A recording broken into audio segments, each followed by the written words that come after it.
podcast, and we are a bunch of guys who are ever curious, and we want to get out there and ask stupid questions to smart people, and we want Bangalore to answer. And this podcast is all about that. And if you are curious like us too, and if you're a Bangalorean, this is a good place to be. Yeah, we're running. Check, yo, what's happening? Welcome to another episode of the Bangalore podcast. What do you have to say, bro? Skrr. So I have Vishnu and his cousin. What's up, bro?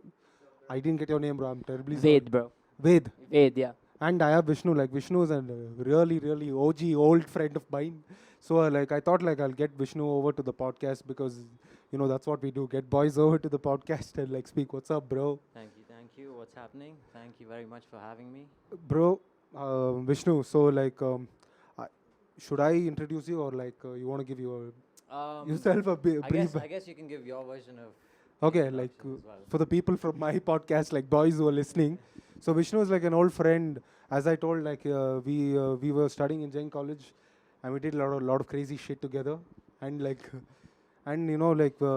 got into specifically a lot of music, and it was our time to journey through and understand music. And he was a drummer boy, and I used to play the guitar. So a lot of fun scenes. We used to go to his place and jam, and yeah, it was so much fun that I remember probably my roots of jamming and probably began from there. It was it sort of it makes sense, playing the drums. I know we just had a small jam session right now, and it was so much fun. And yeah, and after that I really didn't, we cut off because he was busy. Getting into college and all that shit. Hey, we were all busy, bro. We were exactly. All of us were so busy that I hear he was in Toronto. Isn't that right? Yep. And you were doing designing. So yeah, that's my version of what I know, right? Of what Vishnu was up to. So what?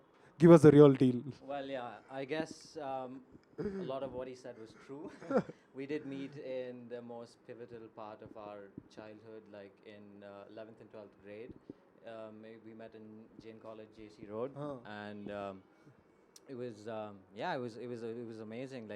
It was honestly not only the class but also music that really formed our friendship and our bond, and sort of made us all a bunch of guys to when we were chilling in college and stuff. But yeah, it's been a wild journey from there, as you can imagine. Definitely, and As you can it imagine. just begun. I feel. Yeah, true. But yeah, there have been moments where I do think of the glory days where we used to sit in my bedroom with my small drum kit, and we used to jam, Yeah. and we used to get a bunch of people. How's uncle and auntie, bro? They're good, man. Thanks for asking. It's been a long time. Yeah, they definitely remember all of y'all. Yeah, they were definitely. Yeah, because they were damn, I really miss those jam sessions you used to have with your friends in college. And I was like, Mom, what do you even remember of it? Right? Yeah, And she's only like, noise "No." coming up. Yeah, it was basically A random noise dude for the rest of screaming. them, but yeah, but at the end of the Top. day, I mean, we were all friends, so they didn't mind at all. Yeah. Trust me, when we had jam sessions, it was jugaad of the first order. Obviously. Bro, I can't even begin to tell you. We would bend some of the bent hi-hats in our drum kit, we would bend it into a cymbal, Yeah. because we couldn't really afford any Yeah. other cymbals at that time. It was pretty crazy. Symbols are but still not affordable. FYI. fair point. Fair point. But Price yeah, of metal just keeps increasing. I just realized I can probably sell my cymbals for scrap and get more right now. Jeez, Yeah, man. bro. They've collected dust on them, but Okay, bro, Vishnu. it's So good to hear. take me back. And afterwards, what happened? Where do you study? And what interested you even more? And what So- kind of how was the whole scenario back then after finishing college? I guess I'll start one step earlier with how I got into college itself. When I was in school, I was hell-bent on doing science because I thought science was very interesting and that I wanted to really excel in terms of learning more about science and being able to utilize it. But one of the things I couldn't conform to was the education system over here, and that really bothered me a lot. But thankfully, I got to join Jane College, JC Road, where I took science. I mean, I wouldn't say it was a mistake because I guess everything you do. Everybody does Yeah, science. yeah. No, but every mistake you make, sort of like Yeah, leads you forward. puts you on a new path, right? So, apart from the fact that I did love science, I hated the system. I hated the education Yeah. system, as you can imagine. I Yeah. hated most of the teachers. That's why I gave them so much hell. That's why we all gave them so much hell. Like it was legendary, some of the stuff we did in class. But so after that, as you know, I pulled in mathematics, and I had to sort of redo that again. But that was one of the best things that happened to me, because Uh-huh. I could then take a step back before my next math supplementary exam and actually figure out what I want to do in life and whether science is going to be a viable future for me, considering that I'll have to conform to the education system that's available in this country. So I decided to take that step back, and thankfully, one of my neighbors and close friends, she is a designer as well, and she used to study in a college called Raffles Millennium, and I remember you. yeah, saying- Tara. So she basically came and introduced me to the world of design. So how was that like first incubation of like? It wasn't exactly an incubation. It was more. I mean, of how her did she mum- influence you in a way that like? It wasn't her at all. It was actually more of her mum telling my mum about Raffles being an option, that they have a design Design school. and that I should check it out, because everybody knew how much I hated the system, that I couldn't fit in, right? So the only incubation period I had was about a couple hours of research before actually going to Raffles, the college, and giving my entrance exam. And the entrance exam is basically a sort of, you could say, like a consolidated questionnaire that sort of tries to understand where you stand in terms of your perception of design and things like that. Right. And at the time, to be honest, I was more inclined towards product design, because I realized that in product design there is a lot of science to it. There is a lot of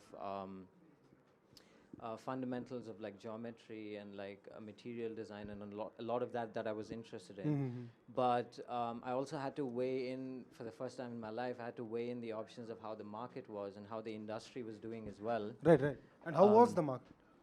So, to be honest, we have seen some of the most influential ad campaigns in the world coming out of India, like from the old Kingfisher ads to the old Amul ads. Right. Some of them are just phenomenal. And I didn't really look at it in terms of advertisement, but what I did look at it in terms of was the fact that graphic and illustration is a very big part of Indian culture definitely. and heritage and design. And as design well. and the ad industry Yeah, true. And media as a whole. exactly, media as a whole, because product design was sort of still a niche at that point in time, and it wasn't as widespread in the market, In Indian market. in the Indian market, as say something like graphic or marketing or advertising. So like, was. so for somebody who's listening, just like a brief differentiation between like how do you like product design versus like the So product design. what it takes to do product design versus the other kind of designing. Well, You said maths and more yeah, of math. I mean, product design has got to do with. I guess you could say, I might be wrong, but I guess you could say the common goal of a product designer is to make things more efficient, more simple, and easier to use. Like basically bridge the gap between the user, disparity consumer, of the user and his experience, right? And so product design was something that was very new to me. And when I looked at product design from an outsider's perspective at the time, it was more coming up with things like furniture designing, like appliances, designing phones, designing even cars, like the automobile. elegancy in designs. Sorry? Or the elegancy in the design. Not exactly, but the But more, like utility the more aspect of physical aspect of it, the more tangible aspect of design. So things that you can feel, see, and touch, and things that you actually use to make your life better. Like even phones Definitely, are product definitely. design. Like Exactly. so when you're talking about graphics, on the other hand, it's a totally different concept, because most of it is intangible, Okay. but it still has a very tangible effect on the market and on the people and on people's perception. Definitely. And psychology plays a bigger part of it, is what if No, what I know. I would disagree. I would say that psychology plays an equal part in any kind of design, whether it's product At or least, yes, definitely. or graphic or whatever it is. But I guess I had to I guess I had to decide which sort of stream of design I wanted to Right, go right, into, right. and I chose graphics because I just felt that having such a rich cultural heritage and background that we have in this country, I felt that graphic can. I felt like Definitely. I had more scope in scope, more more potential. scope for growth in Definitely, definitely. graphics. And you're kind of an artsy guy, so like. Yeah, I was as a kid. I mean, of course, a lot of that went out the window when sports came into the picture. But I did really have that artist background, and my dad's an artist too. He's a musician as well, so I do get a lot of the Definitely. I guess the Influence, exposure yeah.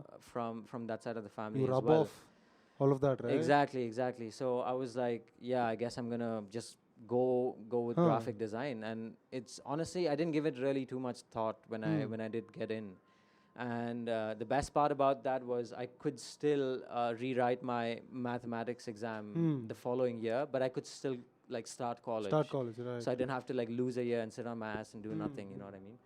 So that was like my journey into design, and from there it's just And how was been- Raffles? Raffles was far better than expected, to be honest, right. because it was one of the most expensive colleges to do undergrad in India at the time. The I mean, faculty is very good. the real plus point about Raffles is the fact that they have this international faculty ecosystem that they've built as an education Right. organization, where they have lecturers, or rather creative professionals from all around the world, that keep shuffling between cities and countries to be able to sort of bring their perspective of design and culture to their teaching in across different countries. So So it was like a big faculty.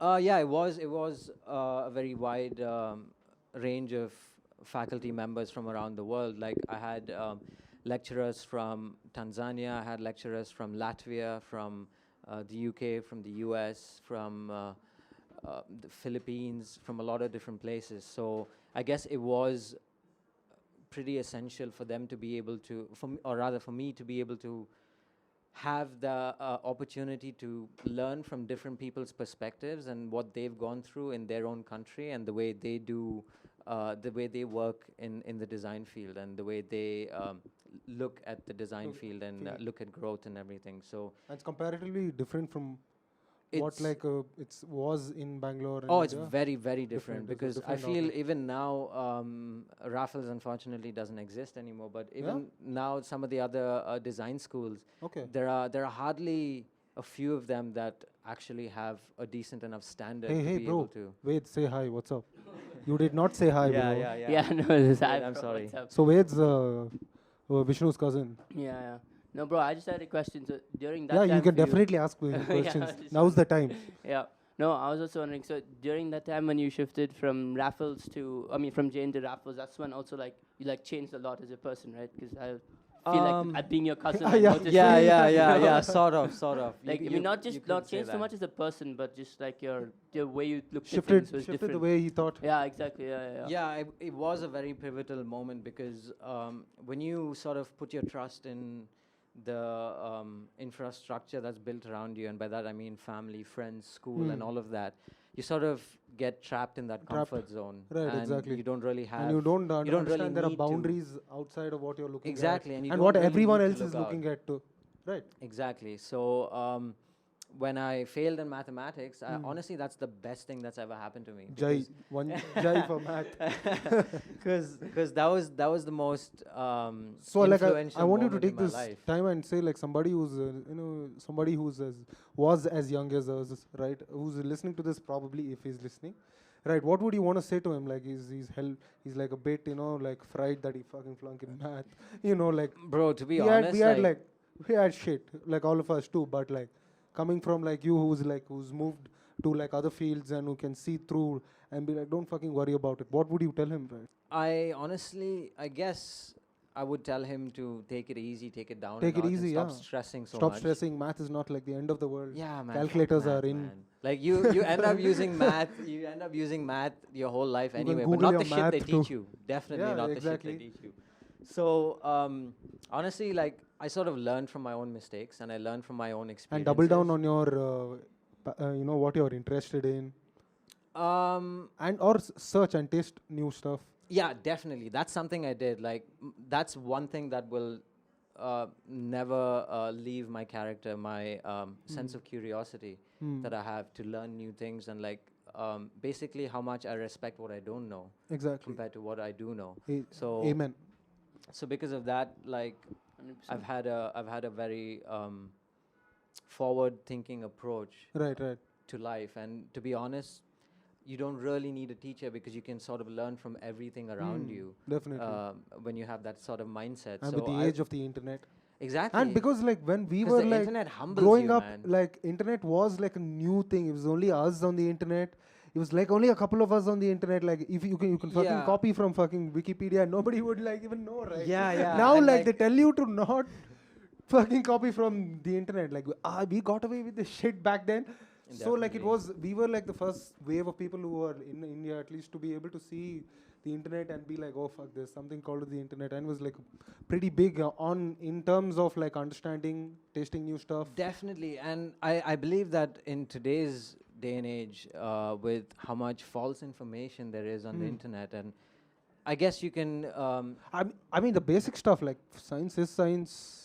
Khan That's Academy true. That's true, course but is a then- Khan Academy course. It can't be misinformation. But Gossip is like a different subject. Not right? only gossip or like you can even have like some guy who just started a science website and who's behaving like a teacher, but who's not qualified whatsoever. enough. You know? Okay, yeah. And it's Definitely. really hard to fact check these days because I believe with how easily you can access the internet, everybody's opinion has a platform. Has a platform. That wasn't the case when we were growing up. Yeah. It came from the authority. And not only that, like not everybody had an access to a smartphone or a computer. But I feel at least like not to like disturb like what you were talking to. Like at least like that grows. That makes you grow yourself of like judgment in a way like. You have to eat shit to know what is exactly. like, That's right? what I meant. If it's false information, it's on you. You fucking searched on the internet. It's on your head, nigga. Yeah. Right? So that's what I meant. Teaches Like you honing your intuition on to see like it oh shit, humbles all the you. shit that I've again it humbles you exactly, right? Yeah, definitely. And honestly, that's one of the hardest facts that I've had to swallow. The fact that some of our generations have been there for the inception of this new world order of the collective consciousness that the world is living in due to the internet. Yeah. But some of the generations that are born today, they have a completely different perspective of what the internet is and how you use it. They thought it's always there. It's always been around. Yeah. I mean, like, it's funny if you tell somebody like Netflix used to deliver DVDs door to DVDs, door, Blockbuster. they're not going to believe you, bro. They're not going to believe you. So Definitely. I guess ignorance is bliss to a certain extent, but it does take away a lot of the humility in the learning curve that you have, where you're like, okay, even though I have access to the internet, I still don't know everything, you know? And that's very important in terms of being able to have the right perspective in actually learning new things. It can be anything, like whether it's a language, whether it's interpersonal relationships, like you need to be able to learn. You need to know how to learn. Learn how to learn. Exactly, learn how to learn. But it's also insane because like you can literally pick up anything you want on the internet, and I think that's also because like I mean as a kid, if you anything you want to learn right now, a new language, an instrument, like literally anything you want, just sitting at home now, especially quarantine and shit. There's so much you can do. So much. Mm. So it's also End up watching amazing TikTok in that videos. way. Fuck that. Yeah. Yeah. but there's literally so much, like anything you want to learn, even if it's just like a random subject that you've never even thought Exactly, about exactly. before. I mean, that's my initiative of why I started the podcast is to Yeah. get people over to be able to understand where this, you can probably learn stuff outside other than watching TikTok videos or cat By the way, videos. let me just butt in. I think the Bangalore podcast is a really brilliant OG. idea. Thank you, bro. Thank you for the shout out. Cannot believe why it wasn't started before, but I'm very glad Even that we are you guys wondering. started it. I mean, we started off like just for the fun of it, we had mics lying around and we had so much equipment, we have to do something, right, other than play music. So we listened to a lot of podcasts. So like it was like probably Bro, we were transitioning. About that 100 million deal though? Yeah. Jeez, man. OG. Spotify deal? 200. Joe Rogan Oh, would yeah. never tell you. Fuck that. That's crazy, bro. That's Yeah, crazy though. I mean, like, so short. Actually, he paved the way for podcasting. Definitely, like, we watched his podcast, and we were like, "Bro, we have the same mic. What the fuck? Same driver we have. Like, what are we doing?" Right? And like, I felt like there's like a gap in like again to coming back to what we were speaking. There's a gap in like people getting to know Bangalore better and getting to know Bangaloreans Exactly, better. yeah. And True. getting to know people better. Because and getting basically a podcast is a platform It's a for platform. people from different perspectives to come and perspectives share, to sit right? and talk, and Exactly. and not like not gossip and not like this, not gossip or not any kind of media that is like, which again just like numbs you and dumbs you down. Like versus something listening to this, probably you would go off on a spark at least for 7 days in a row and go work out or Well, some other that's shit, the hope. right? That's the hope. 100%. Like every like Joe Rogan that you watch gets like a new interest peak, Yeah, and then you new- just go and into a new it, and then- subject and a new thing to Google Amazing, bro. about Yeah, UFOs and 100%, shit. 100%. Oh my And I know, God. I know a lot of people hate on Joe Rogan for what he does, but to be Huh. honest, like his perspective of he doesn't know shit, Huh. and he brings in People- professionals yeah, who yeah. I mean, have a better idea. have you than heard him our at intro? least. That's what we are I doing think too. I think that's a good way to start Yeah. people. I mean, we on are the paths to learning learn, along in the yeah. process of meeting people and like asking questions and getting to know different people. Exactly. Yeah. Right. And also like I also want to say like we also listen to like we go in deep to other podcasts too, because I listen to a lot of Google podcasts and like Spotify. There's a lot of stuff since he moved into Google. Spotify is because I sent a podcast to a friend on Spotify. He's like, bro, the shit's there on fucking Spotify. Like, what the fuck? I'm like, yeah, bro, there's a whole long tail of like Spotify podcasts which are available, and I think that's like a whole point. Like, I think Spotify made that move so that they understand like this fucking podcast too on Spotify. Yeah, that was brilliant. To be Huh? honest, I hated on Yeah. Spotify in the beginning. Yeah. I was an Apple Music guy, and I was Ah, like, nah, okay. nah, fuck that. Spotify Fuck is just that. playlists and shit. Right, exactly. But now, like, But, they've like, widened everybody's their on that. horizon. So Yeah. And you've been listening to any other podcasts?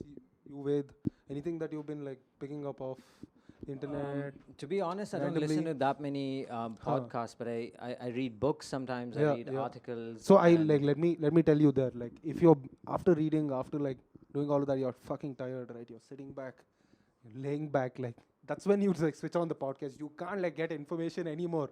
It's like the final drive for information. Yes.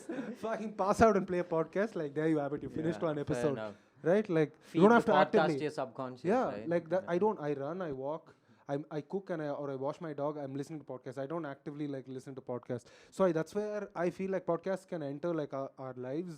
Where that's how it's entered like my life.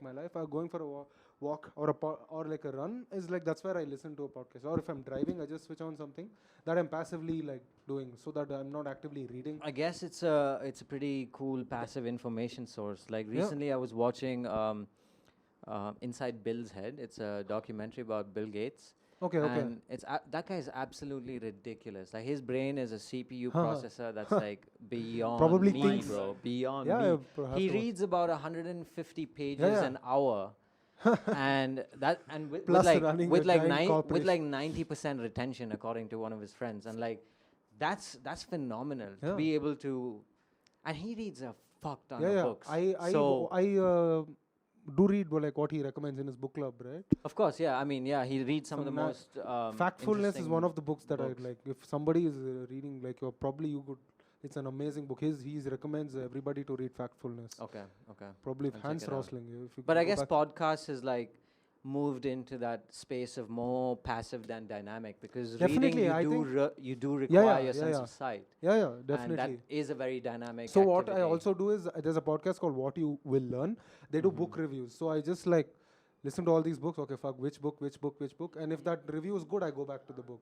Okay, So you fair can enough. use it the other way too. Like, so it's like it's mostly passive. You don't have to actively sit and listen. Like instead of letting TV9 run in your household, like run something yeah, useful in the shit, man. background, right? Like That's I'm just not taking away anything from anything. Just you can like probably try a different. That's how Joe Rogan's podcast was running. Like there's no TV. It's just like podcast. That's how like our places were like. To be honest, like that whole concept of running TV9 in the house, like I thought it was like only an Indian thing, but when I got to Canada, bro, Yeah. so they have news channels there where it's American news channels, right? And it's basically a mix. It's a combination of both American and Canadian news on the TV all the time. And so, like, I was staying in the student residence the first 8 months, and we'd have like a bunch of TVs in the cafeteria. So every time there'd be like a football or a basketball match or whatever, we'd all go down and like we'd get food and we'd sit and like watch together.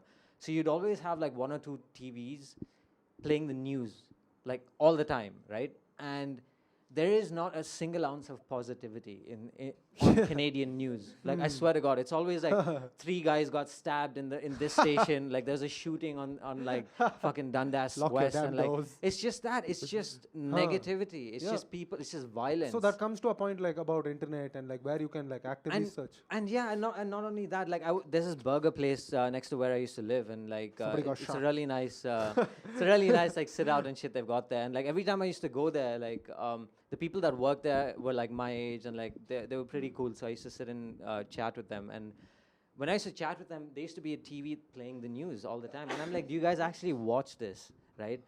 And they were like, no, it's actually the owner just comes and puts it on because he says the customers like it. But it's just it's violence music. 24/7. I'm It's like, like how- elevator music basically. yeah, elevator music, but just violent Yeah. incidents. Like you can zone in. Somebody And got you'd be like, stabbed. nah, it's not worth it, and you just get the fuck yeah, out. you like you do it's- your work and then you zone in. Somebody got stabbed yeah, again. yeah, it's crazy. You get back. So I really didn't understand that concept of like leaving news on. But yeah, the concept of actually having podcasts on, Yeah. and depending on who Probably you're it's subscribing yeah. to, Probably it's like a new initiative we should start. definitely. No TV9, only fucking podcast. I mean, Spotify beat you to it Yeah. by getting like some of the best podcasts available on their platform, because anyway, a lot of people use Spotify now, so that's a pretty cool thing.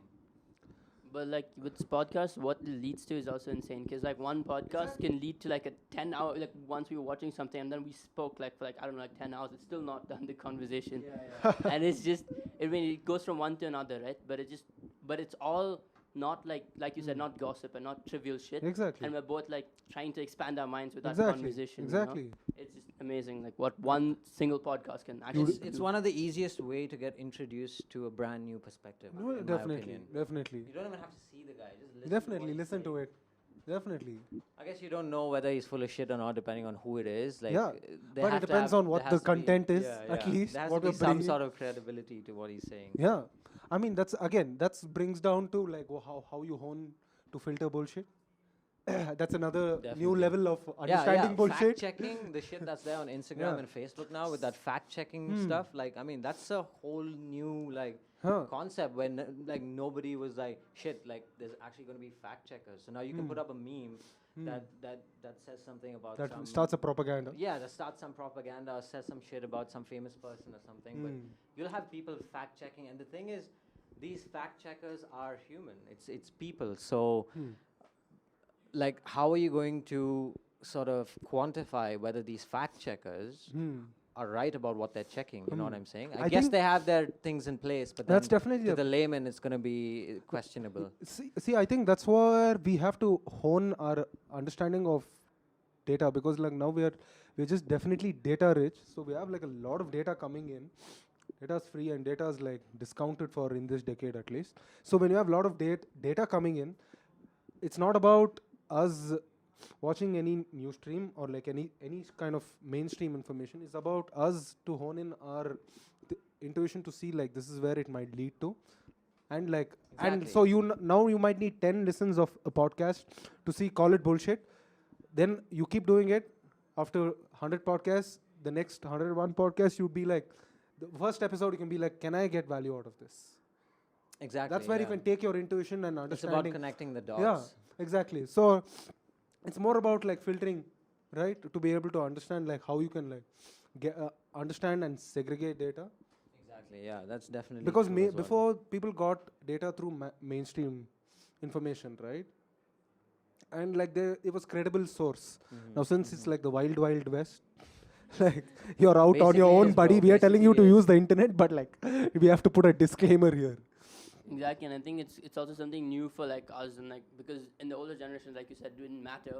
Whenever Yeah, he's a something new Generation needs to- Z, by the way. Yeah, Yeah. exactly. So it's I mean, more like if somebody, your friends who's listening to this, Yeah. like would appreciate your point of view. yeah, exactly. Yeah, no, and like for us, it's like we have to like figure it out now because it's like new, right?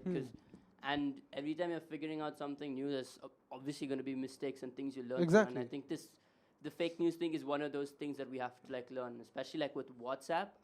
And like with the older generation using WhatsApp, like my parents and stuff. they Bro, kind Yeah, of- WhatsApp yeah. University, Bro. fucking the amount of shit PhDs. Yeah, that comes definitely. through that is I think we should release a Udemy course on just to like fact check course on just like how to like fact check probably, and there are apps I guess. So how's it going for you? Like, what's interesting for you right now in the for world? me in the world. What's picking your brain? What's picking my What brain? are your friends up to? What's like interesting for them? Bro, for me right now, what's picking my brain has still been the same things that we've been going through. We watched the Joe Rogan one on the UFOs, one you're talking about, and the Bob Lazar Joe Rogan. And since then, I've just been like reading like different shit and trying Good. to understand, because that literally turned my whole perspective of what the fuck is actually going on like upside down. No, of what could be. 'Cause Exactly. No, but then what could be is not the same as what is, right? In the sense that what I mean is what I think is real might not even fucking be real. You know what I mean? Yeah. So That you have to go to Area 51 and really That's the fucking thing. That's storm the it. thing. It's like we're listening to podcasts about these crazy kind of things from people who've actually been there and worked there. But at the end of the day, we're sitting here, fucking 5,000 miles That's away the in price India. to pay of being in one place. We can't And like quantumly be Exactly, and we can't really even quantify whether what they're saying is true. But Yeah. at the end of the day, it just says it just goes to show that what you think and what you understand might be wrong. and your biases might can play just on it. that is enough of what you know and understand might be wrong. Might be wrong. Exactly. And that's how you hone it, right? Exactly, yeah. That's what I love about podcasts. Nice, bro. So, what are you reading, or any music that you've been listening to? me, bro, no, right now I have exams in a bit, so I've just Okay, been okay. studying. So my that's ass off. good. Like, Yeah, let's not for get right into now. music. Bro, this is Yeah. the age of fucking online exams. Just imagine when we Yeah. were in college, if we had online was so exams, easy. bro. Bro, Nah, man. No, I think This is the first online physical exam. exams are far more better with boys, Fair with enough. guys like CMR Bro, and coming in you, for. you remember the mask would go off every single time during Huh. our final exams? Yeah, and then guys we'd used to hear whisper. that loud. Guys used to whisper answers. Bro, now the level of cheating that like we're all like everyone is planning at the moment is on another scale. Yeah, so bro. internet like escalates the issue. Yeah, 100%. I mean, spend more time thinking about that than actually studying. Huh. Like the ways Put the to mic like, yeah, the thinking about ways to like actually get through this That's online like a exam. that's an age-old problem. Yeah. Don't study, like learn how to get the answers, source the answers. So Bro, we had to, like, when we were in school, it was all on us. Like, if you carried a chit in the exam hall, like, the knife's on your neck, you know what I'm saying? Like, you're the one that's gonna get thrown out if anything happens if you get caught. But over here, it's like, you're sitting in front of a screen and you can have like your entire family, for all I care, standing around you with a bunch Yeah. of textbooks, like Yeah. just opening to the page like every time you Queuing need an answer, That right? textbook. Like, okay, this one. Jeez. exactly. Nice. So, like, your experience about studying abroad. Oh, How's it going? loved it, Give us bro. like some reference points as to like how is it different from studying here. Okay, yeah. So On what makes it different, it good or bad. okay, yeah. So I think there's a bunch of things. I mean, he probably knows exactly what I'm talking about because he Yeah, we'll get experienced into it as well. his perspective. Too. But for me, it was I went when I was just 18. So Huh. and then it's a 3-year course for me, and I Huh. was doing economics, which I enjoy, and I study in the Netherlands. Yeah, you like economics? I love Oh, economics. that's yeah, beautiful, yeah. bro. I Like, love economics. I don't that's- like business too much. nice. The but economic of Bro, things. he's pure adopted. economics. Nobody in our family likes economics. Yeah, bro, coming from like an artsy family, He's going into looking at you like, economics. "Huh?" Yeah, no, but Oh, I that's love good, bro. That's nice. economics. Yeah, yeah. See, like, how did you get into economics? Okay, so for Was me, it like a book or was it like a theory my or teacher. like a It was my concept? teacher. See, like Yeah. there are different places. Yeah, for me, it was my teacher. That's so One good, of the dude. best teachers I've ever had in my life, who's so passionate He about was the able to subject. distill economics to you Yeah. in a way. Exactly. And bro, we didn't touch the textbook, not once. We only read articles online from like people Fuck. and like journal articles, journal entries. Nice. You want to And- give a shout out to your teacher? Yeah, 100%. I mean, so Kabir uncle. Kabir. Yeah, Kabir Mr. uncle. Kabir. That's my teacher. Thank So, you. Like, what are you doing for kids like this? Like, it's a great Yeah. example. 100%. Keep inspiring more guys. 100%. He's amazing. But yeah, so I went to like a really alternative school, bro. Like I had what 50 people in the whole school, 60 people. Oh, Yeah. And that's where I actually started to love economics. And from there, it went more like so. Like I met my best friend in high school, and then like one of the things was that we were just talking about it, and we were like, bro, like sometimes we're so fucking privileged in so many ways, like to use that and make a difference, you know. In our Yeah. lives, and by the time, not maybe it doesn't have to be right now, but eventually, and that was like the foundation of our friendship, and my way to do that was to study economics because I Crazy, realized crazy. how That's important beautiful. that is, you know, and especially being in India, Yeah. seeing like how it actually is, living on my whole life in India and Bangalore, and just Definitely. like looking at it, and Gain, then gain a better yeah. understanding. exactly, and then you realize when you go back home, you realize like the privilege that you had. And the school I went to, like they really show you that. We went stayed in like the worst places. We went in like unreserved compartments of trains for our trips because they wanted to actually make us experience Yeah. and take us out of this bubble. Live simulation. Yeah, actually, bro, it was crazy. And from there, that's where my interest started for it actually. And then I went to the Netherlands, and I'm studying there for like 2 years now. Huh. And it's insane, bro. It's so different in so many ways, but I feel fundamentally humans are the same wherever you go. You know But what I'm like, trying to right, say? but what about so from where you see it from Netherlands, how is it different Yeah, it's different with the in current sense. scenario and the economics of things working out in India and Yeah. I mean, in that sense, I mean, bro, now this Corona thing has turned the world economy upside down. No one knows what's Yes, going to yes, happen. yes, You know, yes. we have models to predict it. We study about this a Models, a lot of yeah, models. but at the end of the day, they're just models. They're based on assumptions. theories. And you don't know if those assumptions will hold. So, one thing I can say so far, what I've learned in economics is that even though you come as close as you can to try and understand things and try and like get to know things, there's always going to be some shit that's going to throw Put you off the everything handle. Yes. Yeah, and then you're just like, what happened here? Like even like 2008 when the Yeah, financial the crisis, no one like housing very bubble. few people would be able to predict. That, you know. So what do you think about like it crashing every 10 years is what I know. Yeah, I don't know, bro. Because I think it seems to be like a. No, sorry, what you saying? Yeah, no. Yeah, I was saying I feel like it could be a pattern because, like I said, it's what is economics really? It's just like the collective thing of how we all think and how we Observation. all. Yeah, exactly. It's not like science. It's not observing a real phenomenon. You're observing a human man-made thing, right? You're observing change, I would say. Yeah. I would think you're observing change, Explain. right? What do you mean by that?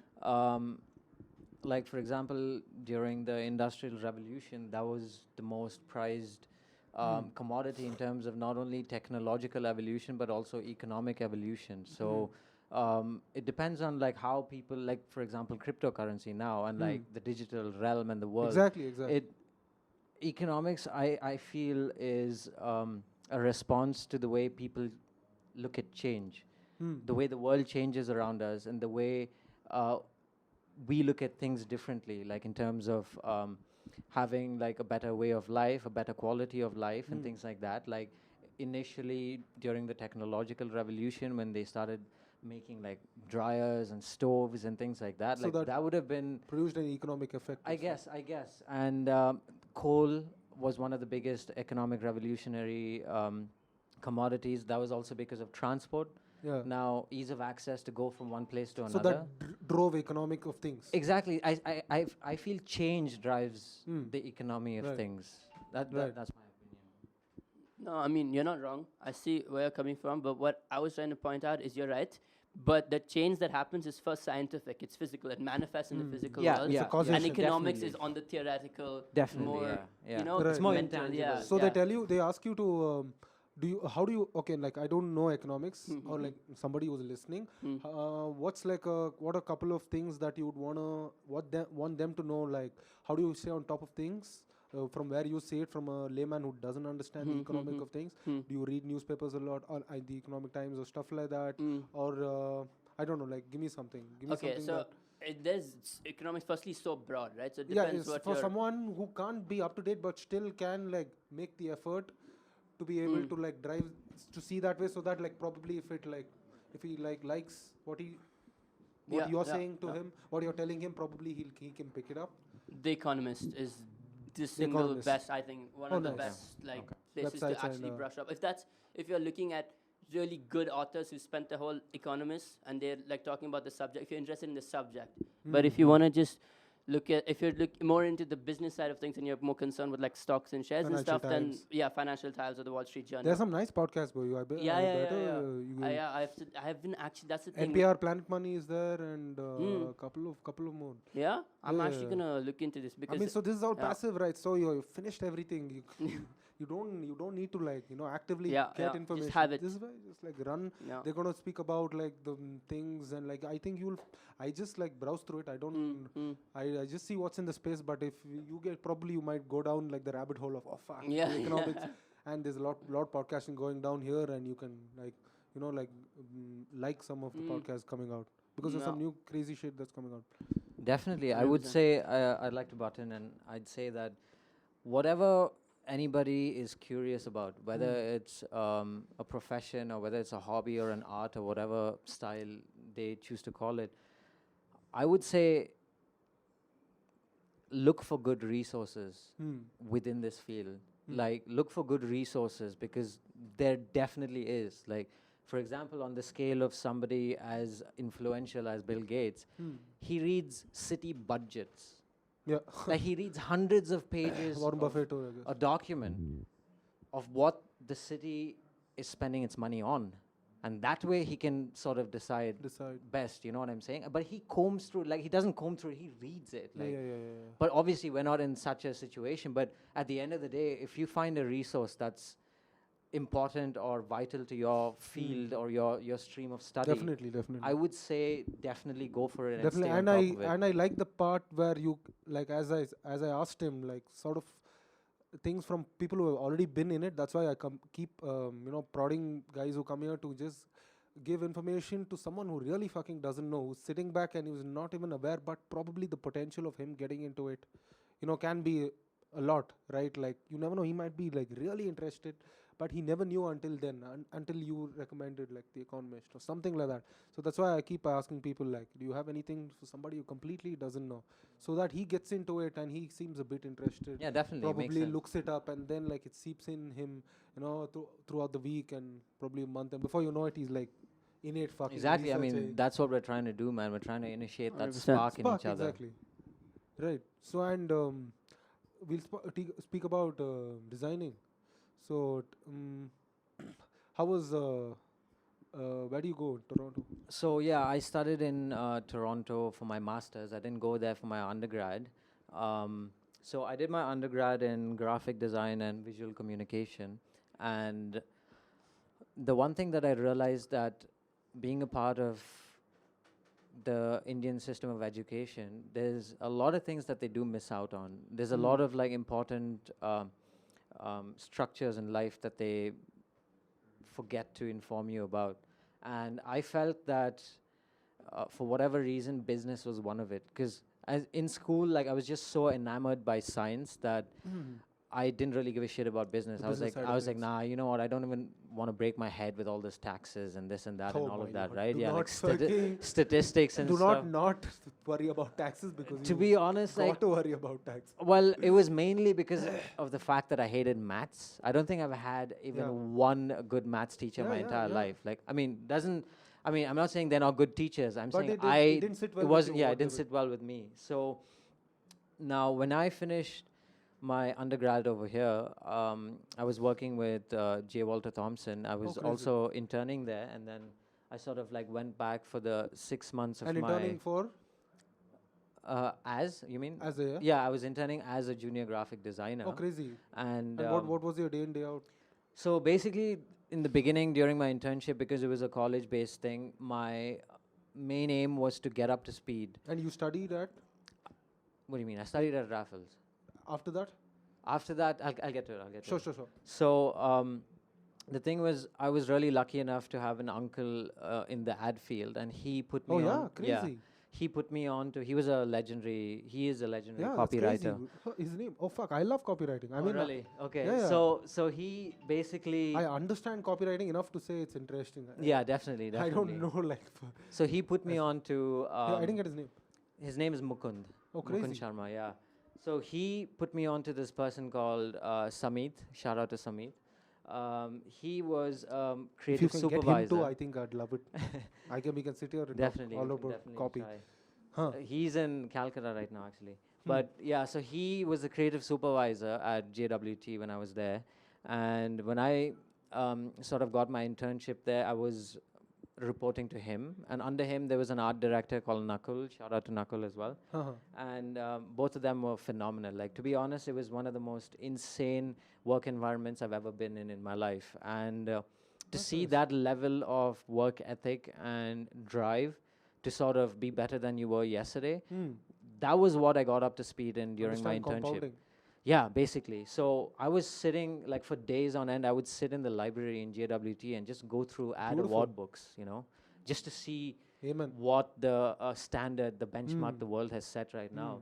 And I was surprised to see like companies like Forsman and Bodenfors in Sweden, Gothenburg, that's like clinching like 5 gold pencil awards and stuff like that in a Fuck, year. okay. And I'm like, I haven't even heard of these people, and they're like one of the best agencies in the world. So it was basically getting up to speed with what Ad agency. being in an ad agency meant, that's being in an brilliant, ad corporate That's world fucking brilliant. meant. I love this shit. And so once I finished my internship, I really wanted to go back and work because I wanted to work under them more than the definitely. company or whatever, because they were incredible mentors. And so Designing sits very. I mean, it goes hand in hand with oh yeah, ads. yeah, it's completely interconnected. And I guess in this field, being a good mentor means being very inspirational, and also being very respectful to what the other person is capable of doing. So when I worked over there as an intern, I realized that I wanted to learn more. And what happened after that was they offered to rehire me. And during my 3rd year of college, I sort of finished my major studio project like a couple months early. Okay. So I spent another 6 months So you're going back working to for campaigns. yeah. So I spent another 6 months going back to JWT. So one of the campaigns I worked on was the ITC gum on, the chewing gum. Oh, crazy. Yeah, so we worked on the launch Uh-huh. of that and stuff. So that was very interesting. Nice, bro. Common Floor and stuff Oh, were Common like Floor. some of our other crazy. clients, Well, like Red Bus, and they were just initially launching Common Floor at the time. Right. Oh, yeah. Yeah. So this was. 2013, 2014. Oh fuck! Now Common Flow is pretty big. Yeah. And Oh, so that's mad. Where are they from? Common Flow? I don't know, to be honest. I don't know. Huh. But so after I finished working there for a few months, once I finished my college, like my major studio project and everything, I had got a taste of how the ad field is in the corporate sense, in the corporate world. But I also wanted to understand how it is to work in a startup, right? Yeah. The startup Nuts and industry was bolts, like that's where it booming, starts. was booming at that Booming. time in 2014. And digital ad agencies. were Exactly, booming. exactly. So I, one of my friends in college, his girlfriend actually worked in a company, and I sort of got into the company, and I worked as a graphic Nice. designer at this firm called Unspun. Oh, nice. It was in Koramangala, and they good. were a startup digital marketing Yep, agency. yep. They still exist, Oh, and nice. it was pretty awesome there as well, because there's so much that I got to learn. And In take terms the of reins. Lot of exactly there understanding. was more responsibility in terms of the kind of projects that I was doing. And after about 6 months, the girl I was reporting to left, so I was more in charge of the projects and stuff like that's that. plus point actually. Yeah, it's a huge plus point, because it apart from the fact that it throws that responsibility Yeah, into yeah. your lap, you sort of start Level changing the way you think. Yeah, Yeah. exactly. You have to level up in terms of the way you're thinking to be able to provide So nice. Any results at the campaigns that you same were time. working on there? Yeah, so I worked with a bunch of brands. Like I worked with this brand called Kovo. It's a fashion Kobo. brand. I've heard. I worked on the web development of this Japanese telecommunications brand called Oh, Bankai, Okay, nice. and they're a massive So telecommunication thing. this was their client. Yeah, it was all their client. It was all their Nice, client. I nice. was working as a graphic designer there, and so basically towards the end of that, like towards the end of a year, in 2016, I realized, okay, I've also got a taste of the startup field and the startup network. Now I want to see how it is to be a freelancer. Hmm. And so I quit Unspun, and I spent another year freelancing. And Nice. of course, it was a little harder than usual. It was the projects were on and off, and it's Yep, not yep, like yep. when you just start off, you get like Definitely, 5, 10 definitely. clients Gotta learn right all off your the bat. learn how to make your own funnels. Exactly, exactly. I mean, I think that's even more beautiful since you worked in an ad agency. That's how it. you know, Yes. like- To Like- be fair, I didn't use my ad Pay- agency network as much as I Ah. should have. Probably if you had done the freelancing first and enter the ad agency, you'd be like, this is how you get leads. This is how you Um, convert them. This I is how guess- you take the customer journey from like somebody who doesn't know me. I can always like predict the coulda, woulda, shouldas, but Yeah, I yeah, feel but- like the universe has like a set path, Sure. Now you can and like, I'm just trying to make the yeah, best now of you it. can know? like enter another agency and understand. Exactly. Yeah, it's definitely easier. So as a freelancer, it was a little difficult to get clients and stuff Yeah, like yeah. that.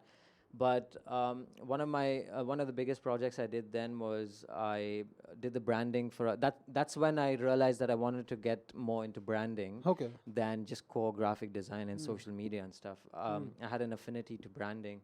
So I did the branding for a gym in Koramangala called the nice. Fit District.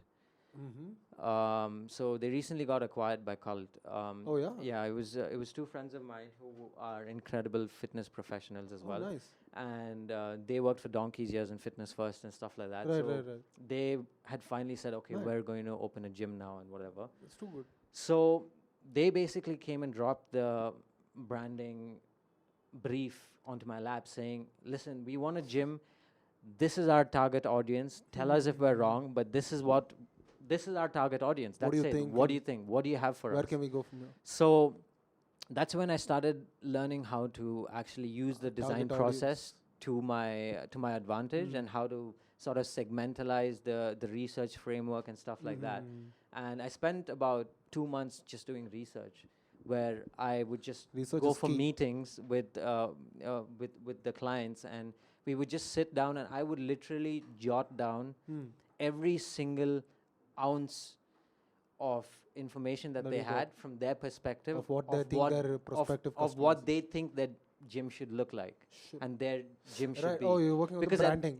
because at the end of the day, as a client, when you go to somebody for design, you don't always have the wherewithal and the capability to be able to say this is what This I is want, yeah. like confidently, because most of the times clients don't know what they Know want. what they want, and you But have they come to you with you a have to problem. build a mood board or an idea board, basically. But quintessentially, they come to you with a problem that they need to solve, right? you need to And solve. sometimes during the research process, which is, as you said, very important, you find out other problems that go hand in hand with the problems that they have. So Like, for for this, example, yeah. now with this gym, they wanted to. So their idea was to build a gym that was completely different from what was there in Bangalore. Right. And they wanted to cater to audiences of all ages, but also be very relevant to the younger crowd at the same time. Definitely. That was their brief, full stop. Mm. But You need after a while, like after a little bit of lot of research, I did, a lot of, I bridged a lot of the dots, and I figured out that there are a lot of other problems worth solving as Holes. well. A lot of holes worth filling with this entire branding process. So crazy.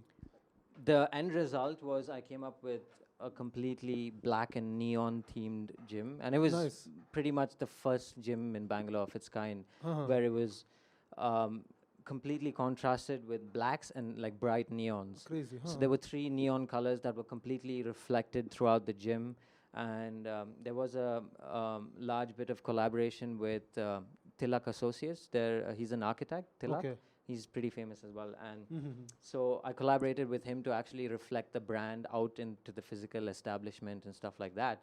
And so that was a huge learning curve. And at the end of that project, I realized that everything I've done so far in the design stream and the design field in terms of education and experience got me up to a certain point in terms of design thinking, but I had no clue of how it would affect a business economically, financially, in terms of a business's growth, in terms of solving business problems, like the larger problems. Bringing in revenue. Exactly. So I realized I had no clue about what the business side of things are. So I decided to pursue a course abroad because I realized I did some research and I Definitely. knew there was no course like it in India. Yep. And I wanted to basically combine. You find north basically, like you find what's north and just like Yeah, take the yeah, next definitely. step and then like move ahead from there. That's Definitely, brilliant. always moving ahead. So I wanted to combine my design thinking with business acumen. So I looked at a bunch of courses around the world, and the only place that had the course that I wanted was Finland, Munich, and Toronto. And to be honest, I didn't want to learn Finnish or German. So I was like, you know what, fuck it, I'm gonna go to Yeah. gonna go to Toronto. So You had to learn German to go to Munich? yeah.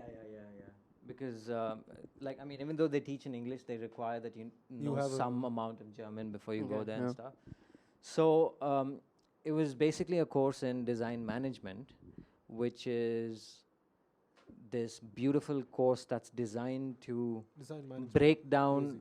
the design thinking and the Translate it thinking to- framework that designers have set for themselves, break it down and rebuild it in, what do you say, To the business translate. yeah, to the with business side with business principles and business acumen and And how it stuff sits, yeah. along with it, and how it sits into well with the- design thinking and solving. so that you design solve a problems. specific problem which as a client he would like you to know the business side of things and more importantly like the design thing. Well, yeah, to be, on Or you one have end, design keeping the business side of things in mind. that's true. But on one end, like looking at how the like how creative professionals around the world are evolving, people who can multitask and who have a wide range of talents and ways of thinking is obviously more in demand, and that's what's the evolutionary outcome of things. So right now, that's what people are looking for. That's what clients are looking for. But at the same time, as a designer, if your main goal is to solve problems and you're not, I guess I wouldn't say sick and tired, but I would say if you sort of reached a spot where you can solve certain kind of problems, but there are bigger problems that need to be solved, the bigger problems that are around you that you want to solve, but you just don't have the skill set. So this course was in George Brown College in downtown Toronto. Any can you give us some subjects that Yeah, That you so just we had it? financial planning and business management. We had research and framework. We had we even had design and illustration with business with as the well. business, yeah. And the thing is, our course was conceptualized by this lady called Judith Gregory, who started this course maybe about 15 years ago. And she's in like the board of directors of Right. Graphic Designers of Canada and like a bunch of other things.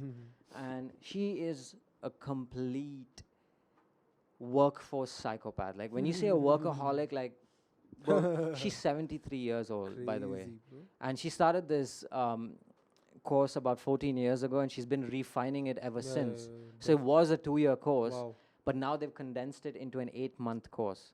So it's 8 months of your brain in a blender, trust me. Fuck. Like, because every single form or every single way you think of tackling a design So if problem, anybody is they're breaking it down and rebuilding it, Fuck. giving you a different perspective, giving you the business perspective of things, of being able to actually keep in mind is cutting how it edge. affects the business and the company. which is cutting edge. Yeah, which is cutting edge, definitely, especially for designers and creative professionals. So all my classmates were like architects, interior designers, footwear designers. Wait, so let me stop you there. So you're speaking to someone who's listening to right now, who's studying designing, and you'd want to tell them something regarding the what you just talked about. Like, what would you tell them? How would you like I give mean, it to them? he's Honestly, there's no teacher like experience. That's that's a that's no, granted. the part where but you said like the business side of things, you got to learn it because as yeah, far that's as the I'm thing. That's what I'm. concerned That too, it is important yeah, you definitely have to look because at that side of things. you almost like specialize or like not specialize, but just focus down on the designing, but not give any aspect of like the management and like the business part of it. Well, it depends. For example, now somebody who's an incredible illustrator because they've been drawing all their entire life and they're like really really good at it. Right. There are problems in the world that they can solve that will take up 100% of their time. Exactly. And if they No, believe somebody who's stuck in a loop or who's looking for options like you were. that, so again, it's experience, man. Because experience is the biggest. I mean, it's one of the best teachers there is. And through my experience, I realized that I can solve design problems, but there are bigger problems around me. These Which is companies, interrelated. and that's actually that's a good point because in India, looking at the business infrastructure and how old school businesses and family businesses and stuff like that work, if they don't evolve, they're left to the dogs. Like it's outdated if they don't evolve Exactly. and conform to digital infrastructure that's available today. So in that case, a lot of the clients do not understand what level of design they need because they're just like, logo, yeah, I can do it in 5 minutes, yeah. But the thing is, they don't realize that, yeah, It's designers can make a logo in 5 minutes, but it's taken us 10 years to 10 be able years, to do it in 5 understand minutes. process And behind it. exactly, there's a huge process behind it. And when people don't really give it the importance that it requires, they bear the brunt of it. Because I've worked with so many clients that have paid me for my work, but didn't really implement the work because they didn't have a budget for whether it was for packaging or whether it was for social media or for a website or for marketing or right. whatever it is. It didn't follow And through. yeah, because I've had clients who are wholesalers, for example, trying to enter the retail space, Right. and they hire a designer like me for the branding side of things, or sometimes just only for the Design. packaging, for the packaging Packaging. of the physical product itself. And at the end of the day, you're like, okay, you're paying me for packaging, I'll do the packaging, but you have no clue about what you're going to do with the packaging. You have no idea about how to get it to you first of all don't even know who your customers are. Second of all, you don't know how you're going to get it to the customers, like your product, your brand, your image. So when they have all these problems that they still need just to want to solve get a because it's very important, if they're paying me as a designer to solve Pennywise, just the dollar foolish. packaging, yeah, exactly. So if they're paying me to just do the packaging, if they're paying a designer to just do the branding or something like that, there are a lot of loose ends that they're left to fix themselves, which they cannot because they don't have the capability or they don't have the educational qualification to be able to say, okay, this is how I get to know who my target audience is. This is how I get them.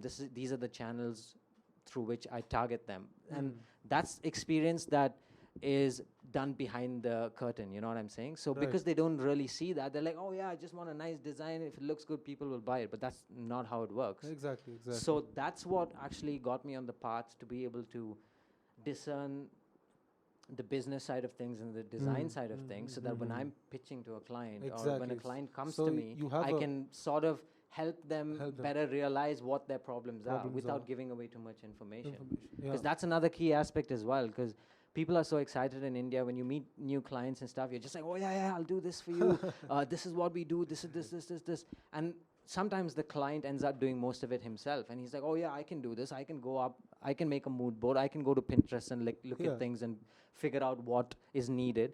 But they don't understand that there's a framework to that. So there's a huge part in also the relationship between the designer and the client to be able to actually make the client understand how he needs to approach these problems. So that's basically what I wanted to equip myself with. And so that's how it led you to studying management. That's course how that it you led took. me to sort of start researching on what courses there are that will solve my problem. And when I looked at the coursework of this particular course, I was like, you know what, it's actually right up my alley. It's exactly what I wanted. What I want. And Definitely. and believe me, the teachers there were incredible as well. Like there was this one teacher I had called Jacqueline, and you know Shark Tank. Yeah.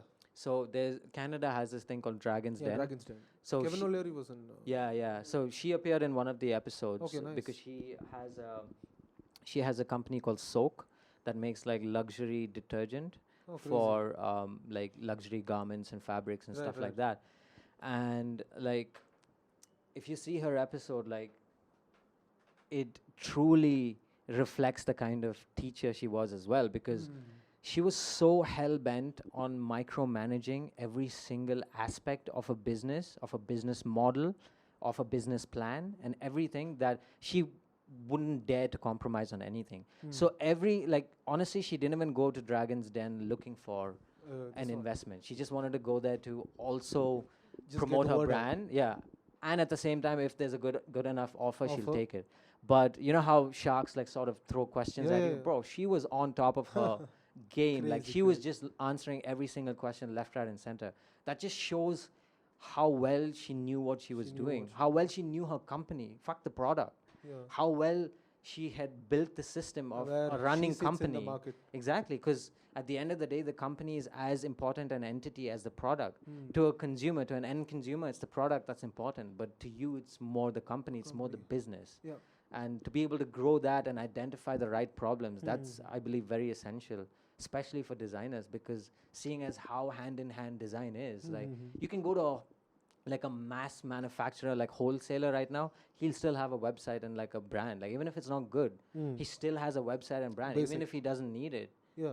You know, so that was a huge plus into sort of like equipping myself with the kind of skill set to be able to solve these problems. Because at the end of the day, I want to make a difference here. You know, I want to make a difference back in India, where Definitely. you have people where there's a shit ton of money, there's a shit ton of scope, there's a Yeah. shit ton of talent, there's a shit ton Yeah. of everything here, and it's just It's the industry needs to be guided the right Guided. way, and I want to and be it's one a of them. dimensional shift, sort of, and it's slowly taking place, and so you. It has taken you place, are, in my yeah. opinion. Yeah. Okay. Wonderful, bro. Bro, and like I was just when you were talking, I was sure. just thinking about it. Don't you feel like, as like India's such an amazing place to study, but like I feel like the one thing that it lacks is this thing where when something, for example, if it's design, it's just design. If it's economics, Yeah. it's just economics. You know, like it'll just be math. But like what you're saying, when you're combining two things, and Yep, when the you're hybridization. yeah, of and you're looking at that subject in a new light that you didn't look at before. yeah. There's just not that many courses here. Hmm. Yeah, so like, yeah, because even for my course, when you were saying that, it made me think of it. When people think of economics, you think of like a very math, very data-based, something like that. But Has that- but the economics I'm doing is not just pure economics. It's economics, philosophy, and politics all in one course, Definitely. right? And I think first of all, I feel like that's the best way to study, because like you can know economics, but without the actual politics of it, none of those policies you make are going to Makes actually sense. get implied. And like I said, the ones that economics about studying like not actual real things, it's like psychology, so that comes in. So when you were talking about it, I also Right. came across like to me that it's insane like how there's more than like one thing, you know, that people like combined and do, and it's crazy. I feel So, it's like, what about like? Do you have any kind of a situation where you saw him? I saw him. Where you saw him to be able to, how he sees it right now, where there was a bit of a shift. Do you see something in economics that there is something different, where you can like learn a bit that is not economics but would still be helpful? Exactly, that's what I'm talking about. That's what I also noticed when I went there, because right now I'm doing a course called Understanding Society, Oh, and I'm man. doing a pure econ major. So, understanding society is more about psychology. It's more about psychology, and that combines so well to economics. Can you like Yeah. Can you talk a bit about that book or the Yeah, sorry the definitely. So so right now, like one of the most interesting things I learned, and it's more like it's yeah, it's crazy, bro, because it's more like it connects to economics in a way that you would never expect, you know. crazy. So it's like what we recently studied is more like anthropology and sociology, and it was about norms in society. Right. Right? So it was an anthropological view of norms in society, and you won't even believe what we call customs and norms. There's this entire theory called gene. Wait, I have to think of it. It's called gene something. I'll come to me. And it's the entire theory is about how these things gene custom co-evolution, right? Okay, So it's crazy. about how we are born already with certain trends and Predisposed. customs ingrained in our DNA. It's not like we learn it as we're growing up. Right, It's like right. we're born with these things already. Like the thing of like imitating an adult is something that's very unique to humans. So they did these tests with like orangutans and chimpanzees and stuff. And the whole course, basically the course, one way to think about it is you're trying to understand why we as humans of species have been so dominant Right. and in this planet, right? And when I ask you that, what would like be the first thing that comes to your mind? It would be like, I don't know, like we're smarter, right? Our Right. brains is what's led us here because we're not stronger, we're not faster. No, that's not why we're like genetically dominant. It's because we invented things that other animals didn't. Because we had opposable thumbs. Also opposable thumbs. But like, But if you take into account chimpanzees and orangutans, yeah, who exactly. are close. Still One there. of the lesser known facts about human evolution is that the femur bone, Hmm. the femur Yes, bone in yeah. our thigh, Yeah. is regarded as one of the most revolutionary aspects in human evolution, along is with the creation of fire and the invention of the wheel. Because if you realize in wild animals, when they form packs and communities and whatever, when there's an animal that's injured, they leave it behind. They leave it to die, because if they don't, there's a chance that the whole pack or the whole community slowest. can. It's what do you survival call of the fittest. yeah. But at the end of the day, like Yeah. the ones that are injured, they leave behind because they don't want to jeopardize the safety of the entire pack. Yeah, yeah. But one of the things that geneticists figured that is that they found communities of, I think, I don't know, like basically apes. I'm talking about primates, where they would see a community of these great apes, and they would find individuals with healed broken bones, Right, right, which right. basically have had broken bones but have healed. So the entire concept of finding one of the members of your pack with a broken bone and not leaving him to dead, and sort of like taking on the Exactly. responsibility as a community as a whole, even though you don't need to, even though there are healthy Right, right. adult males and females that can propagate and continue the Yeah, population. yeah. The very fact that you went back for that proves that there's a shift in consciousness, and there's a Empathy. shift in terms of going beyond your evolutionary Empathetic. primal instincts. Yeah, exactly. It's an empathetic Yeah, and revolution. that shift is this entire concept. It's called it's called gene culture co-evolution, not custom. And that the scientists who came up with this believe that that's the reason that we are where we are now. You know, not because of anything else. Because if they did tests with Right, right, right. toddlers, right, and chimpanzees and orangutans, and I'm talking about really reliable. It's like MIT, right? The MIT did these tests, and they give them different tasks to solve. So when you're talking about tasks to like solve like something related to space, so that they have to stack something, and like the chimps and orangutans destroyed the kids. They destroyed them, bro. And when they're talking about counting numbers, again, they were much ahead.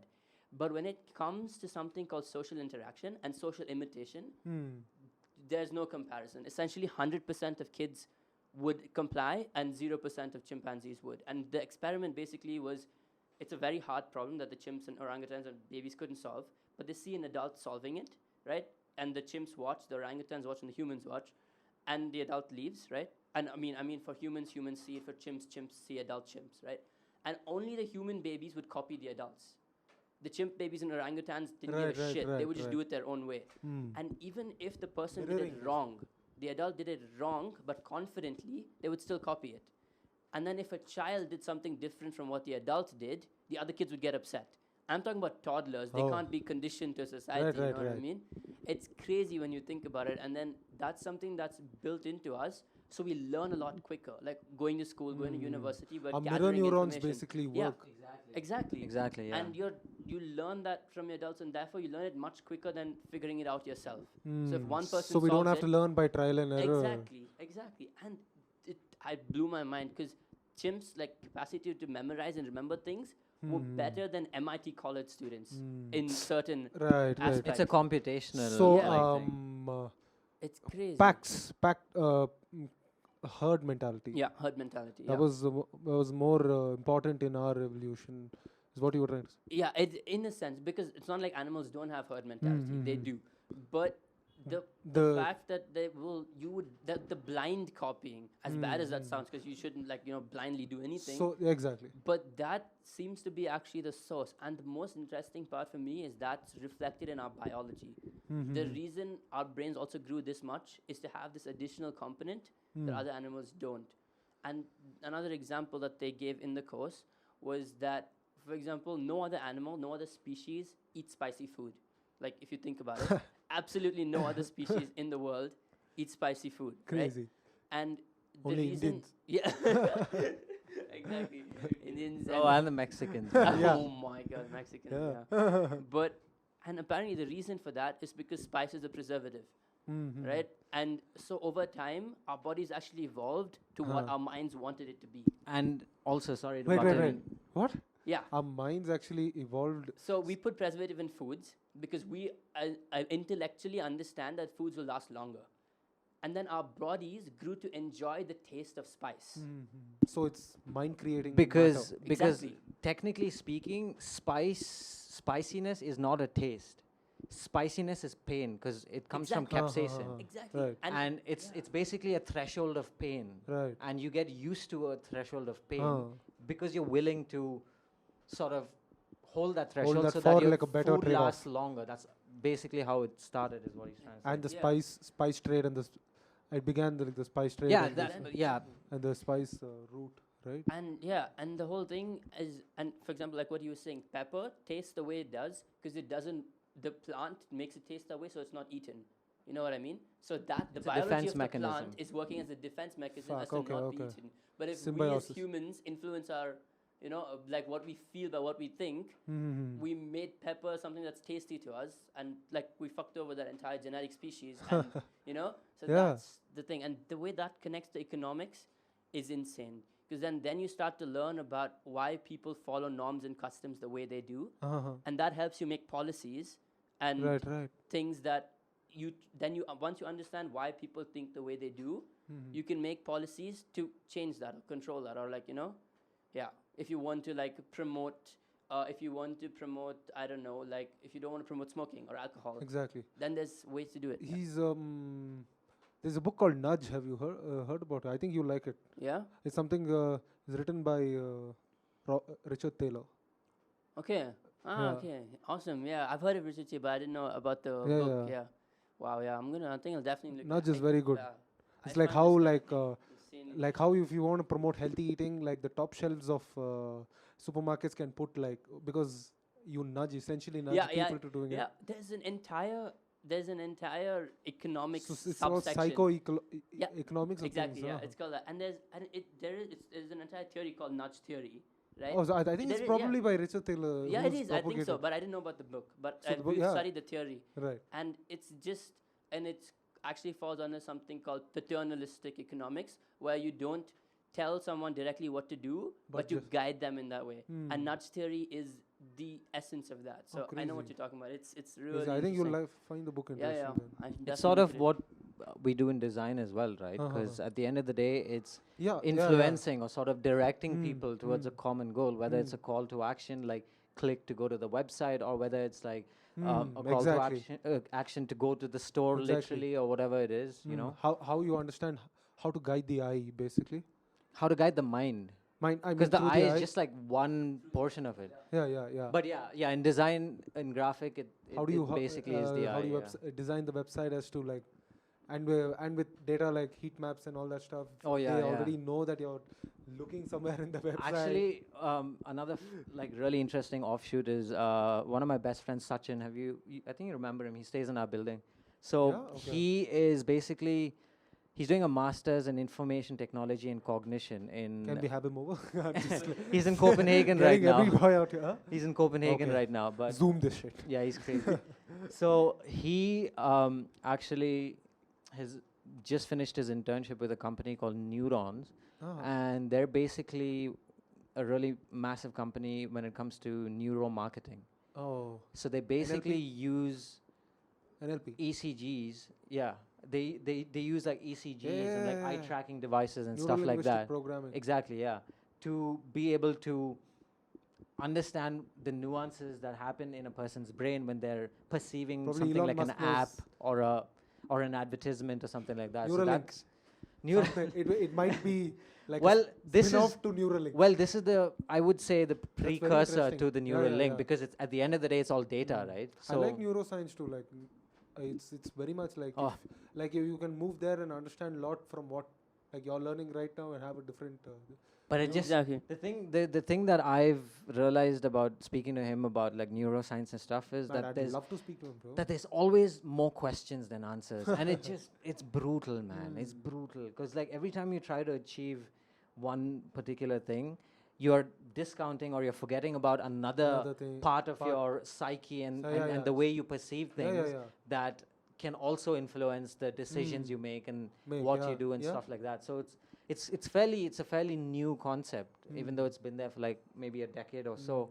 I believe it's fairly new, but Nice. there's a lot of scope in that, definitely. Any books you've been reading that you'd want someone else to know? Anything that's Honestly, interesting off the top of mind? in terms of productivity, I have a few books that I haven't started yet. Any but design-related books?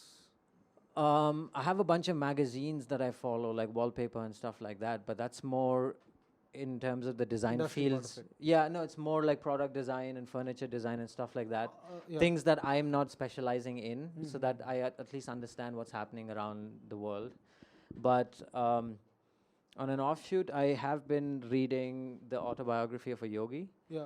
and um, Yogananda, Yogananda. Parama. Yeah, so Paramahamsa. So that's how's it going? that's It's a a good book journey. as well, man. That's a journey as well. Holy crap, bro. I started it, but Same. That's the friend- thing. I started it. I got to a certain point, and I was like, "Fuck, I Damn. can't finish it. I got to start again." where so is this going? yeah. So I started again, and I'm sort of like halfway That's through nice, now. No problem. You can pick it up anytime. That's true. That's true. When it makes sense in your life, probably, right? And yeah, but that's the thing. Like it's so weird about the spiritual side of life making Huh. sense to you. It never really makes sense Huh. because we can't really say we understand spirituality because we always approach it from a very intellectual standpoint. So Yeah. when we look at spirituality, we look at it more as a journey of growth, right? More as a journey of like how we professionally grow, we Grow. also spiritually grow. So Yeah. we're way too, at least I'm way too low in the No, journey of I spirituality. mean, there's a beginning for everything. So Of course, you yeah. can For pick me it to up. have any so you'll credible have conversations another wave about of it, but this interest probably a couple of decades later. no, you never know. I mean, there's a wave right now. Like Yeah, yeah, believe I it mean, or this not, is like small. the last couple of decades has been huge yeah, nice. for the realm of spirituality Good. and basically connecting the Eh, dots and Anything, yeah, bro. Anything interesting you want to say? Any other concepts that you want to put forward? Somebody to read, learn about it?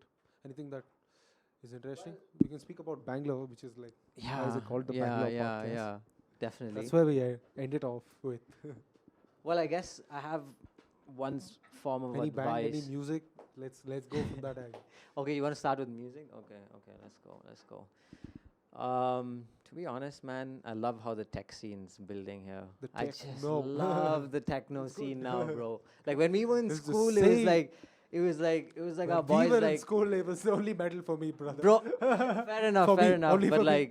like I had friends like Shash and Chaz and yeah, stuff like yeah, that, yeah. and they were like, bro, they were like, I didn't know they were your friends. I mean, like, okay, I okay. probably knew you guys knew each other, but I really didn't know you were like. Yeah, we Right, like we right, were all that's like cool. Yeah, we they were all play in some like crazy different stuff. Like, they've been colleges playing from together and before everything. and, yeah. Bro, when we were in college, they were like they had to play like That's commercial amazing. gigs and stuff like that, you know, to Yeah. like sort of like get in- into the ge- scene. get in So the skin into the scene. yeah, so it was more like they had less amount to influence they're not and the sort part of of had to the- get integrated into it. Not but the part now- of the Beatworks team, right? Yeah, exactly. Now even what Ashwin and Ashrit are doing So you know is them too? phenomenal. Yeah, yeah. Oh, nice, bro. Like I know Ashwin more, but I think Beatworks as well and all these different like record labels that have like come up yeah, and the like techno scene is so good it's here, amazing, man. bro. I It's like- amazing. I just love the It's electronic fun to music watch. scene. Get outside. Top 5 Bangalore-based artists.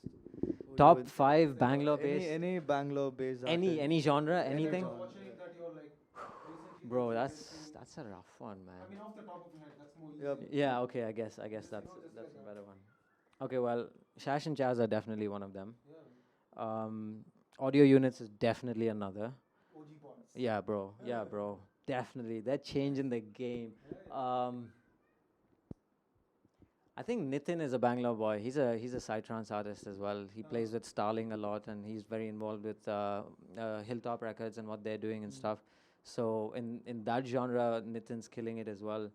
Um, in terms of man, I really wish you remember when we were in college, there was this band called Band Aid with Ralston on drums and dude, they were a metal band that had a Hindustani classical singer, Parag, yeah, exactly, as one of the frontmen, singing Hindustani classical with metal, and trust me, they made it work, bro.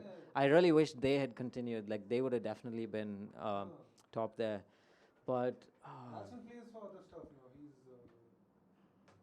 he's still a session drummer. Yeah, he comes in, I guess. He Ralston, is it? Moini, I guess. Is is Mohini from Bangalore? Yeah. Her guy's from Bangalore, bro. Oh, okay. Shalini Mohan. Yeah. Oh, okay. She works with him. It looks like Oh, the. Have you heard of this band called Parvaz? Yeah, bro. Parvaz, yeah.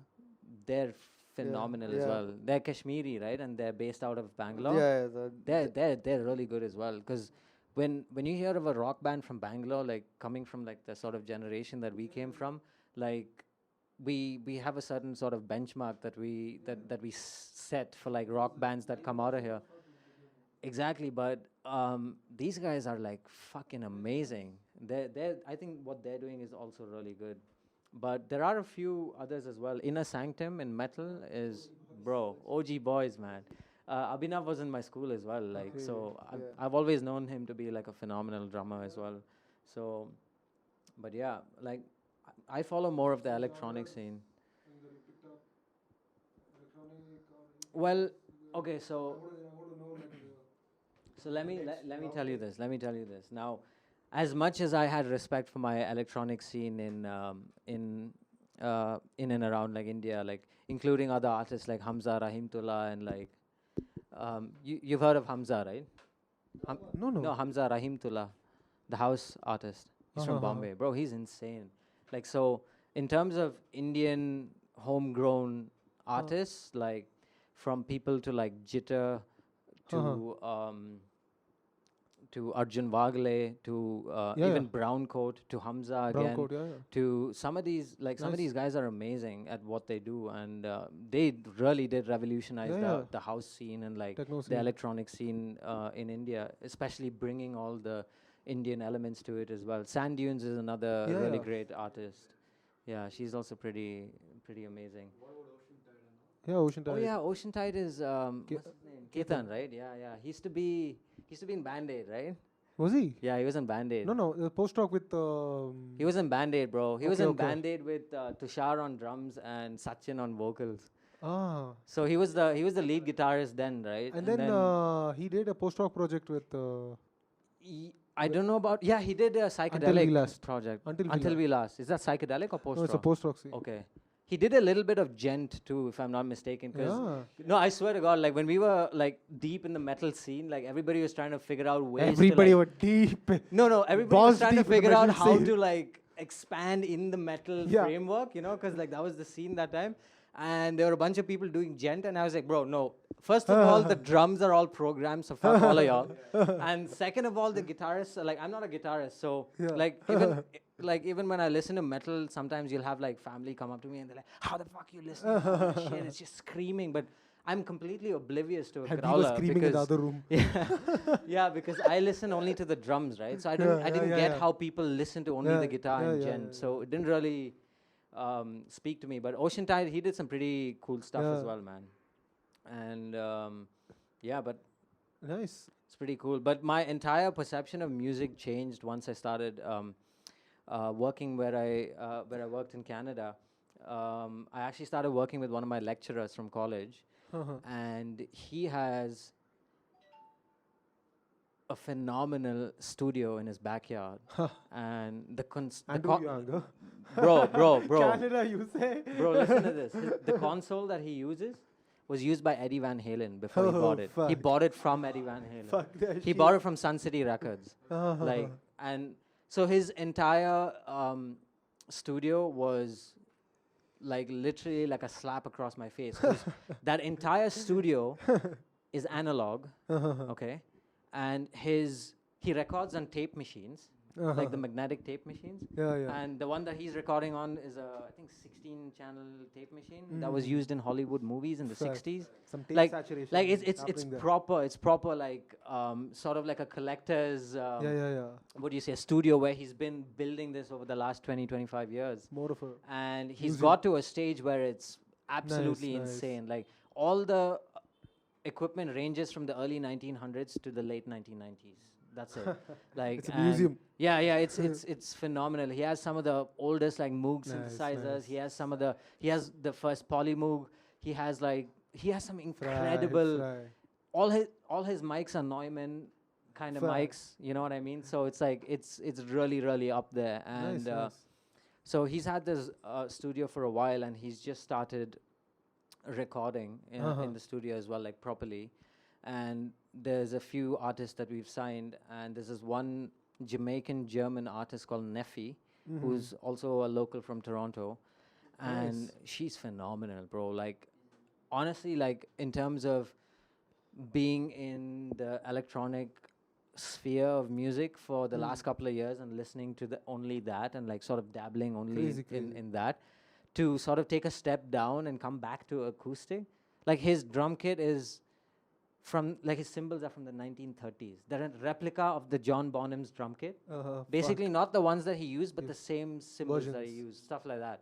And it's, so to take a step down from like everything super electronic and Yeah, yeah, super yeah. synthesized and stuff like that, to take a step back and like enter the analog universe. Like as soon as you enter his studio, it's like a time machine. So to enter that analog realm and like observe these masterminds at work Nice. from that perspective and see like artists like Neffy and stuff who are incredibly powerful in terms of their vocal capabilities, like it was very inspiring. It was very Spent a lot of time there. yeah, I did, like, because after work, like 9:30 to 5:30 would be the design agency, which he Right. also runs with his wife. Oh, And so that was where I used to work. And so 9:30 to 5:30 is the design agency stuff. And Right. 5:30 we go through the house to the backyard where he has like this entire Oh, this cordoned is off a- area that's this a is a studio. 24-hour gig for And then him. yeah, bro. And then you Fuck walk that in shit. and you walk in and you're in like a very good, fucking bro. time machine where you're in this Oh. studio and it's like phenomenal. some soul work and some mind work in the Yeah, and morning. you see like incredible artists. Like I remember the week that I left, like Samuel L. Jackson walked into the studio and I was What? like, what? I was like, what? And he was like, yeah. He just came in to do some stuff, and I was like, Nice. no, not Samuel L. Jackson, Lawrence Fishburne, Uh-huh. bro, Matrix guy, bro, Oh. the black guy from the Matrix. Oh, Yeah, Morpheus. yeah. Exactly. So I was like, wait, what's he doing in your studio, right? Back. And Where's the pale nigga? Nice. so nice. yeah, so it was pretty cool, and to try to also Yeah. see the level at which that studio is like set up and the kind of stuff that they do there is like phenomenal, bro. It was so eye opening. Like it just showed how less I knew about The scene. actually creating music yeah. and actually like even in terms of composition, in terms of recording, in terms of collaboration as musicians, because when we did our little jam sessions, it was like it was in college, right? And we didn't really do anything professionally. So we just had, yeah, definitely not. Like we take like the what do you call that? The thing on the guitar you used for the mic. Pick up. Dude, It the was like a pickup. He used What's it. that, bro? It's a piezo. It's a piezoelectric freaking pickup that Sakshat used to use as a mic by fixing it on his throat. Like that's the kind of jugaad That's that where we we used to went do, through. bro. Yeah, exactly. So from moving from that to like putting a freaking $5,000 compressor on a $10,000 mic to record vocals, I'm like, wow, okay. Yeah. Okay, there's a lot of disparity. Vocals makes a between. lot of Yeah, sense yeah, now. yeah. No, but of course, like it's very inspirational to see how Yeah. how he even built the studio and how much time he spends. He's like a mad scientist. Like Nice, bro. apart from the fact that his design agency as well is extremely successful, and he we had a lot of really top tier clients, like Uh-huh. all $1 billion clients and stuff like that. Fact. To see somebody build not only a career but also build something out of their hobby that is on par with a career Yeah. means that he takes things seriously and he What's the doesn't take design things agency for name? granted. His name's Edward Edward. Rathiasan, yeah. His studio is called Coach House. Coach House. Yeah. Yeah, I'm going to share the links And soon. his firm? His firm's called Rev, R3VE. Okay. Yeah, Rev means dream in French. Uh-huh. So that's basically Nice, his nice. design, business, and service agency. So he doesn't sleep, basically. Yeah, I mean, I guess you could say in the last like 20, 25 years, he and his wife, by the way, Yeah. are incredible workaholics. Some of the most inspiring people I've met in my life, and I'm pretty sure they haven't had more than 6 hours of sleep every night for the last 20 years. That's how you got to be, bro. That's how you got to. That's what you got to do. You got to do Dedicate. what you got to do. It is what it is. Sweet, bro. But yeah, I mean, from my perspective, I'm just being inspired. That's my job. My job is to be inspired by all Definitely. these different By our opportunities that I get. It may not even be an elder, bro. Like there's this other artist that signed on. This dude called Blind Vibrations. Okay. Dude, I think he's 19. He's phenomenal. He plays the bass, he plays the keys, he raps, he sings, and he produces. Like when I say he does all of that, I mean he can do all of that Completed. at a certain quality that's Fuck. regarded as you can like put Good, it out on huh. Spotify right now. Fact. Like amazing stuff. And that's what it is. It's just learning, and you got to remember how to learn, I guess. In how has Bangalore changed since you left and Since come I've come back, Yeah, and you also. bro. Uh-huh. To be honest, like Give us some Bangalore's the outsider same news. old shit, man. Same old shit. Tarred up. No. Like in terms of economy, in terms of the industry, a lot has changed. A lot has changed. Like the startup boom, I guess like the bubble's big enough, but it's not burst or it's not like growing larger. But there are different avenues. Like there's a lot of Anything that comes to freelancers right now. I mean, even before the corona and everything, a lot of my classmates and design acquaintances from Bangalore would also tell me about how they're freelancing right now and how they're integrated into a more accessible and efficient freelancer system that's there in Bangalore right now, especially with all these co-working spaces and stuff like that that's available for freelancers to be able to put themselves out there and also have a dedicated like workspace where they can Workspace. work and which can also turn into like a meeting space to have like brainstorm sessions and like discussions and meetings with clients as well.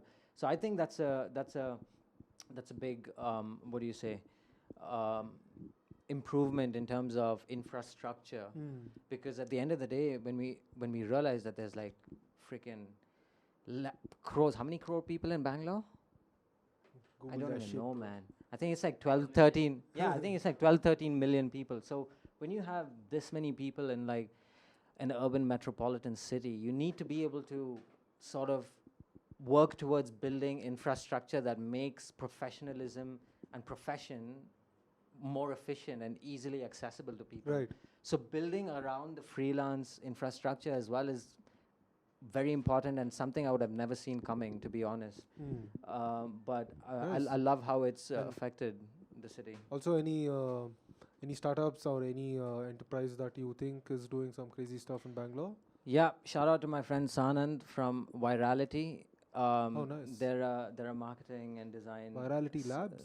No, I think it's Virality Inc.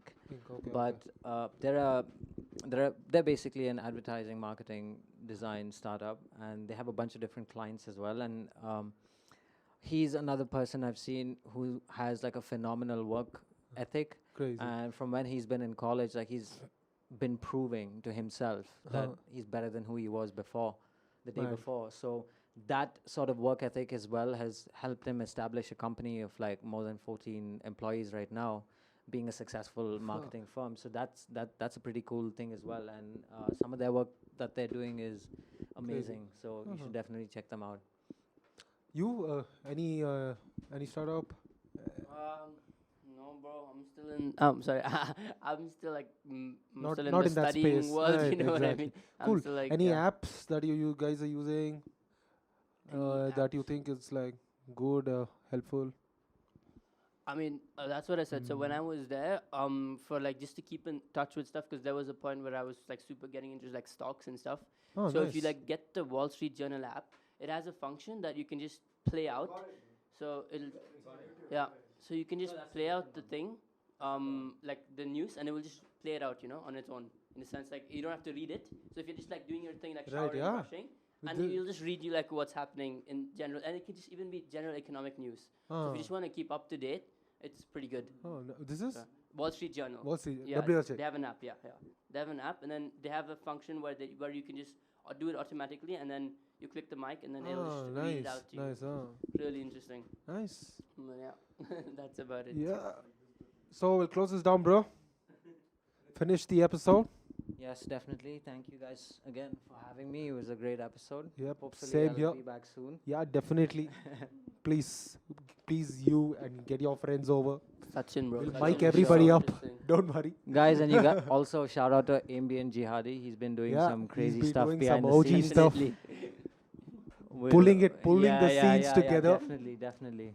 Definitely. So- Again, it goes without saying, dude's been putting up the work like mad. Yep, I definitely. I see mean, that. and you too, like for coming up and like being like responsive and having an open mind and coming over for platforms yeah, like thank you this. for having me, man. I think it's amazing. Please do call your friends over too. And sure, I think for that's sure. and shout out to Mr. Wade. Thank you. Tagging along and like I hope you had fun, guys. Definitely. Yeah, I definitely, had man, I had it like a was fun. lovely time listening to you guys, and probably yes, I will too listen. Re-listen to the podcast. To pick up on certain things that you've spoken about. Mm-hmm. Okay. And that's the end of the podcast, guys. I hope you loved it. Please, if you do have anyone who'd reach out to us, you can reach out to me or Akshat. And where do we find you? IG handles. My Instagram handle Oh, you is can give your mail. Charasologist. Yeah. That's pretty, yeah. So for those who want to follow me, and I'm soon gonna have a website up for all my design stuff. It's gonna be called viperdesign.com. Okay. VIPR design.com. or charsologist. And you, bro? Bro, just wait, Gaura, bro. Ved Gaurav. Yeah. Cool. And that's the end of the episode, guys. See you. Alright, thank It was you, fucking lovely. Thank you. Thank you Thanks guys for coming. listening. Thanks for bearing with us.